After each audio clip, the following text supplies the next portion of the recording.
Faith Nesperos, Grichel Soltones, Dindin Manabat at Sed Domingo, humina nga ba sa paglipat sa Akari? Wrong move ba ito sa mga players? Nag-grow kaya sila o lumagapak ang performances? Yan ang ating aalamin. Good day ka-trending, this is Kuya Jeff, the voice artist of this channel.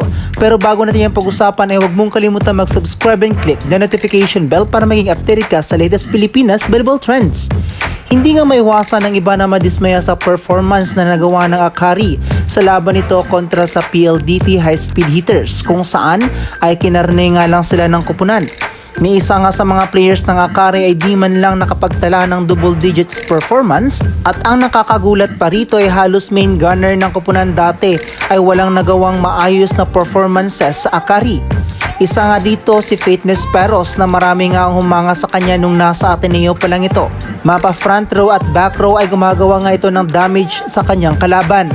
Maganda nga ang record nito nung umalis ito sa Ateneo at marami nga ang nagsasabi na mas magiging matindi pa siya pagdating sa Pro League. Pero anyari?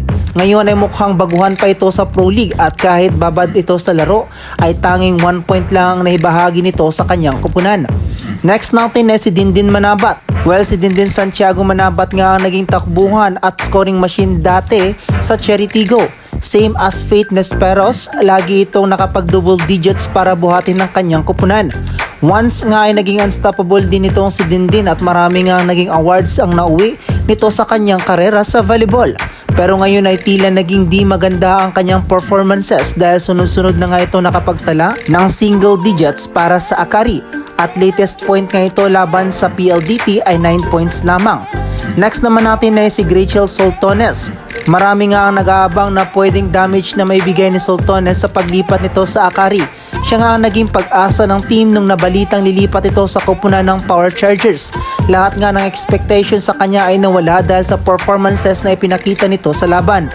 Well, isa nga si Grichel Soltones sa buhatera ng Petrogas Angels at laging nakapag-double digits performance at laging pasok nga ito sa top 10 best scorer. Pero ngayon di mo maiisip kung bakit madalas na lang itong nakapagtala ng single digit in a match.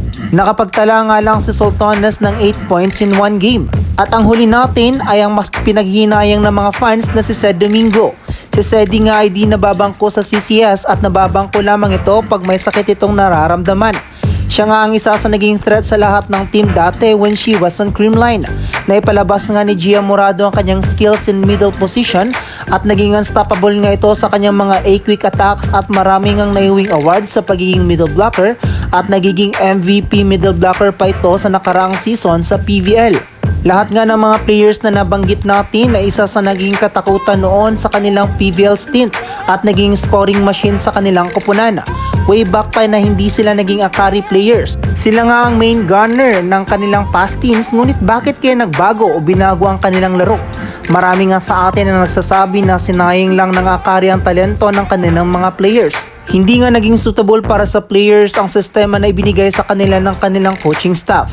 Players are talented on their own, ngunit mali nga lang talaga ang pagmamanage sa kanila at hindi na ilabas ang kanilang tunay na laro.